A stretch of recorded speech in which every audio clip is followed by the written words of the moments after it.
KMT presidential candidate Hou Yu-ih is making waves with his views on conscription. In an interview on Monday, he said that as president, he intends to restore cross-strait peace and reduce the conscription period to 4 months. The proposal drew fire from the ruling DPP, which accused him of conspiring with the CCP. Military conscription returns to a one-year term starting next year. Ahead of the policy rollout, the Education and Defense ministries have announced a so-called 3+1 plan. The idea is to let college students complete their studies in 3 years and serve in the military for 1, allowing flexibility in time management. But presidential candidate Hou Yu-ih objects to the plan.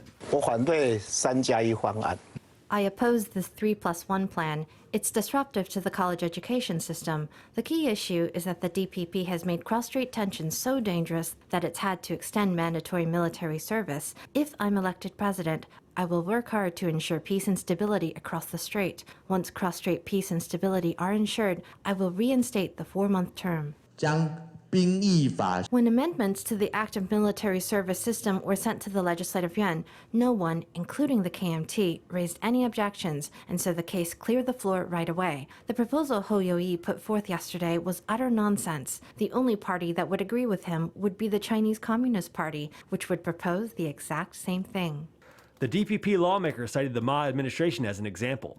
Although former President Ma Ying-jeou claimed he achieved peaceful cross-strait ties during his tenure, PLA missiles continued to target Taiwan during that time, and so the military threat remained. The lawmaker said that Hou's promise of cross-strait peace was merely empty words.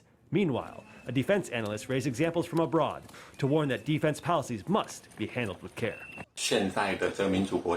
Modern democratic countries, including Japan and the U.S., all struggle with recruiting volunteer soldiers. In countries with smaller populations, the recruitment problem is even worse. Due to Taiwan's low birth rate, the number of men available for conscription each year will likely be between 68 and 70,000, so the pool of volunteer soldiers is even smaller. Under such circumstances, restoring one-year conscription will be extremely helpful for national defense. According to the military expert, bringing back the 4-month term would not be in line with the military's needs or global best practices. What's more, amid China's continued aggression, shortening conscription would only weaken its combat capabilities and compromise its security.